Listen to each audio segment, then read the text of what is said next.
buenas tardes, soy el maestro Joseph Espejo López. El día de hoy vamos a iniciar con la cápsula número 3 de la materia Derecho Civil número 1 de la unidad segundo de otras concepciones históricas del derecho civil. No obstante, ¿cuál va a ser el objetivo principal de esta cápsula? El objetivo esencial va a ser que el mismo estudiante pueda analizar la instauración y la evolución de esta forma del derecho colonial español instaurado en Mesoamérica en la conquista de 1521, incluyendo de esta forma también el análisis del derecho de Indias, el Consejo de Indias, las reales audiencias y las reformas borbónicas y qué influencia tuvieron en la configuración del derecho civil mexicano actual. Es decir, a lo largo de esta cápsula iremos estudiando poco a poco qué relevancia o qué significado tuvo lo que es el derecho de Indias, junto con otras instituciones creadas como por ejemplo el Consejo de Indias, las Reales Audiencias y las reformas borbónicas al momento que se instauraron a partir de la conquista de 1521 en nuestro país por parte de la corona española y qué relación tuvieron justamente y la nueva configuración del derecho civil mexicano contemporáneo y vigente en nuestro país. Ahora bien, estableciendo este aspecto, vamos a empezar con analizar lo que fue la conquista de nuestro país. Recordemos que este periodo de conquista inició desde 1519 hasta 1521, la cual se conoce como la conquista española. Es decir, al momento en que inició con la llegada de Hernán Cortés, y el enfrentamiento del Imperio Mexica y culminó hasta la caída de Tenochtitlan hasta 1521, instaurando de esta forma un nuevo dominio colonial español en el nuevo territorio conquistado conocido como la Nueva España. Es decir, pasamos de lo que es el derecho de mesoamericano, así como el derecho constitucional tradicional que tenía tanto el Imperio Maya como el Imperio Mexica, entre otros aspectos, y empezamos a instaurar un nuevo derecho, es decir, el derecho colonial. Y de igual forma también, así como otras ramas del derecho tienen sus propias fuentes, también el derecho colonial tuvo sus propias fuentes, principalmente emanaba del derecho castellano, la costumbre local de los pueblos indígenas, la jurisprudencia de la Real Audiencia, así como también tuvo una gran influencia del derecho canónico, así como el derecho indiano, entre otros aspectos.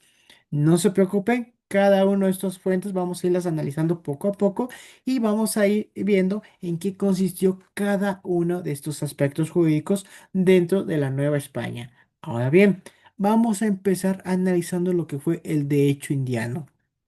El derecho indiano básicamente fue el conjunto de leyes de India en la cual se empezó a regular la vida del territorio, en este caso de la Nueva España, es decir, del territorio conquistado en América, equilibrando de esta forma las necesidades del gobierno de la corona española con los intereses de los nuevos habitantes de estas nuevas colonias. Ahora bien, eso respecto al derecho de Indias. Sin embargo, también encontramos otra fuente del derecho colonial conocido como las leyes de Indias, las cuales básicamente fueron ese conjunto de normas, de reglas jurídicas dictadas justamente por la corona española para poder regular la organización adecuada de los nuevos territorios americanos conquistados. Es decir, su principal característica es que tenía una aplicación lamentablemente desigual e incluían normas sobre, por ejemplo, organización política, administrativa, régimen de tierras, tributos, educación,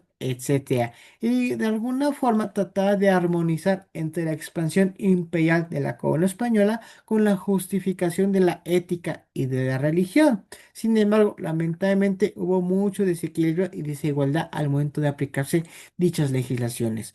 Ahora bien, eso respecto a las legislaciones de las Indias. Sin embargo, tenemos que mencionar que justamente debido a la expansión de la corona española, fue necesario instalar un instituto conocido como el Consejo de Indias, el cual básicamente era un órgano administrativo y judicial, el cual administraba la forma en la cual se tenía que administrar las nuevas colonias tanto en América como en Asia. Es decir, surgió en base a la expansión que tenía, en este caso, la corona española para poder organizar y supervisar su nuevo territorio conquistado. Sin embargo, ¿Cuáles fueron las funciones en específico de este Consejo de Indias? Principalmente este Consejo de Indias podía asesorar al rey, es decir, básicamente surgía y funcionaba como un órgano consultor del rey directamente en asuntos relacionados con las Indias, es decir, con los nuevos territorios conquistados. Y de igual forma también tenía la facultad de poder crear nuevas legislaciones, las cuales obviamente tenían que ser aprobadas por el rey. Es decir, aquí tenemos un antecedente de lo que actualmente se considera como el Congreso de la Unión, el poder legislativo. Actualmente en nuestro país, con la división de poderes, con el poder ejecutivo, legislativo y judicial, el poder legislativo se encarga de poder crear nuevas legislaciones en nuestro país, reformar la legislación vigente, etcétera. Aquí tenemos el primer antecedente. Al momento en que el Consejo de Indias tenía esa facultad de poder proponer nuevas legislaciones. Sin embargo, tenían que ser aprobadas directamente por el rey. De esta forma, dando pauta a las leyes de Indias. Y no solamente eso, también otra facultad que tenía el Consejo de Indias era poder nombrar a los nuevos funcionarios a cargos en el nuevo continente, en los nuevos dominios de la corona española. Es decir, básicamente servía como un instituto, un organismo que era responsable de proponer y aprobar los nuevos nombramientos de altos cargos en la colonia, en las nuevas colonias de la Nueva España. Y de alguna forma también tenía la facultad de supervisar la correcta administración de estas nuevas colonias. Obviamente, si por ejemplo cualquier servidor o funcionario de alto grado que iba a proponer hacía un mal uso de sus facultades, en este caso, tenía la facultad de poder supervisar si efectivamente estaba realizando un buen desempeño de sus funciones o simplemente no. Es decir, básicamente actuaba como un organismo regulador. Ahora bien, eso es directamente a este organismo. No obstante, algo interesante del derecho colonial, es decir, que instauró justamente la colonia española, es la Real Audiencia y de igual forma también qué funciones principales desempeñó. ¿Por qué? Porque la Real Audiencia básicamente sirvió como un órgano, en este caso como un Tribunal Superior de Justicia en esta Nueva España. Es decir, sus funciones principales básicamente eran tanto administrativas, judiciales y de cierta forma también de protección indígena. ¿En qué sentido? La Real Audiencia podía conocer y resolver asuntos tanto civiles, penales y administrativos. Y no solamente eso, también conocía de asuntos administrativos y cuando, por ejemplo, no se encontraba el virrey en la Nueva España, en automático asumía el gobierno en ausencia de este. Y de igual forma también lo que procuraba la Real Audiencia, y lamentablemente solamente en teoría, era la protección de los indígenas, es decir, de los nativos americanos de el continente americano. Sin embargo, eso solamente fue en teoría. Lamentablemente en la práctica había mucha desigualdad y muchos abusos respecto a estos grupos vulnerables, que más adelante vamos a ir analizando. Ahora bien, ¿cómo se componía este instituto, este tribunal de la Real Audiencia? Principalmente tenía un presidente, que en este caso era el virrey. Tenía jueces, tenía fiscales y tenía un alguacil mayor y de igual forma también escribanos y otros funcionarios principalmente, los cuales básicamente integraban la administración de justicia en la Nueva España. Ahora bien, vamos a empezar a hablar sobre algunas reformas que justamente motivaron lo que es la independencia de nuestro país. Pero justamente antes de llegar a ese movimiento de la independencia de nuestro país, hay que mencionar por qué surgió, qué fue lo que lo motivó principalmente. Ya vimos que en especial había muchas desigualdades en la Nueva España. Sin embargo, todo esto ganó mayor auge con la implementación de las reformas borbónicas. ¿Por qué? Porque estas reformas borbónicas básicamente fueron un conjunto de cambios tanto administrativos, económicos, y militares y eclesiásticos, los cuales en cierto grado vulneraron directamente a las comunidades indígenas en nuestro país.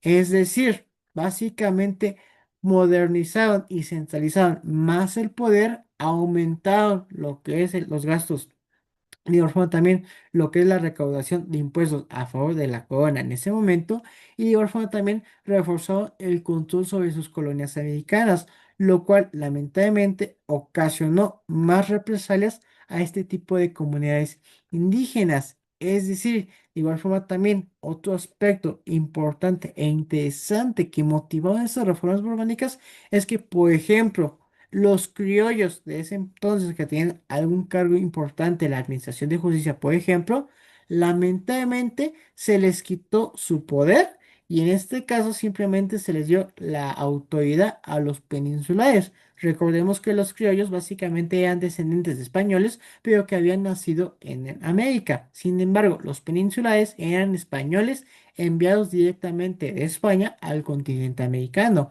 Es decir, básicamente, gracias a estas reformas borbónicas, se empezó a discriminar a lo que son los criollos y más aparte también a la comunidad indígena del país. De esta forma, nació un movimiento muy interesante, conocido como el inicio del pensamiento criollo jurídico. Este pensamiento básicamente fue motivado por el descontento de los criollos, porque, por ejemplo, imaginemos, de repente tienes un cargo importante en el gobierno. De repente, imaginemos que por X razón la nueva administración decide, ¿sabes qué? Por tu color de piel te vamos a quitar del lugar. Perfecto.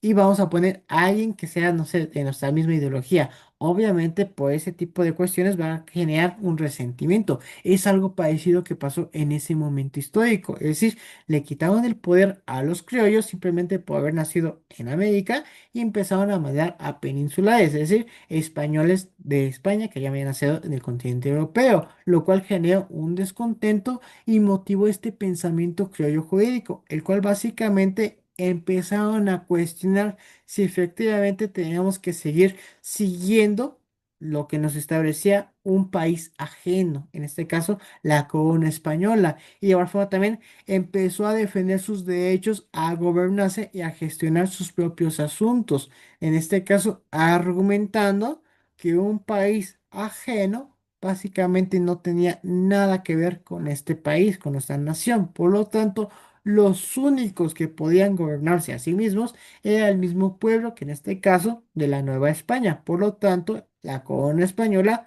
no tenía ningún tipo de poder justamente aquí. Es lo que empezaron a fomentar con este pensamiento criollo jurídico. Y de igual forma también argumentando que la soberanía solamente podía regresar al pueblo y el pueblo podía gobernarse a sí mismo, no podía gobernarse a través de un país totalmente ajeno, lo cual justamente reforzó estas ideas y motivaron a otros movimientos conocidos como por ejemplo la independencia de nuestro país.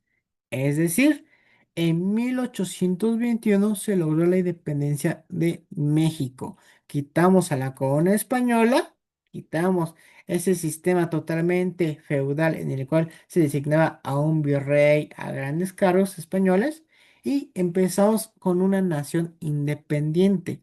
No obstante, obviamente esto no fue nada fácil.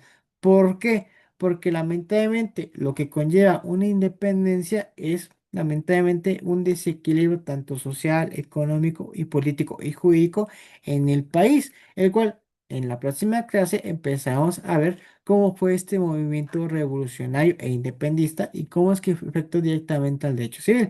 No obstante, antes de empezar con su análisis, hay que recordar que todo fue gracias a este pensamiento criterio jurídico y justamente a las reformas borbónicas, las cuales ocasionaron totalmente un descontento en nuestro país, porque volvemos justamente a lo mismo.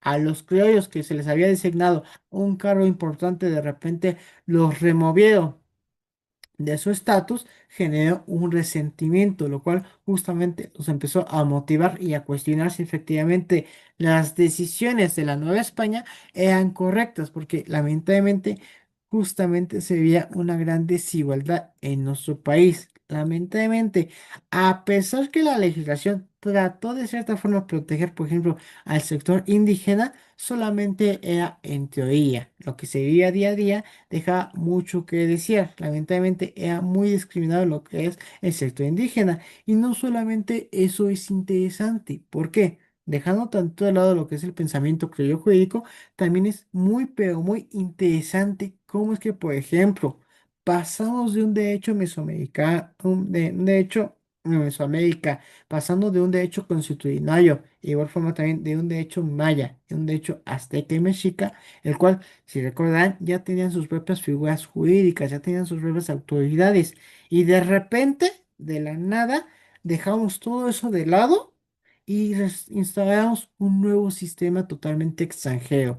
Es decir, obviamente ocasionó totalmente una desorganización en el país y de igual forma también un descontento por parte del sector indígena. Es decir, tuvieron que dejar de lado toda su organización jurídica, su organización social, para poder respetar la nueva organización que en este caso está implementando la nueva corona española en el nuevo territorio conquistado. De esta forma, junto con los dos factores, junto con el pensamiento criollo jurídico, motivaron el descontento por parte de la sociedad para no seguir respetando y, en este caso, haciéndole cumplimiento a lo establecido por la corona española, motivando de esta forma lo que es la independencia de México. Ahora bien, hasta aquí sería esta cápsula. Muchas gracias por su atención y nos vemos hasta la siguiente cápsula.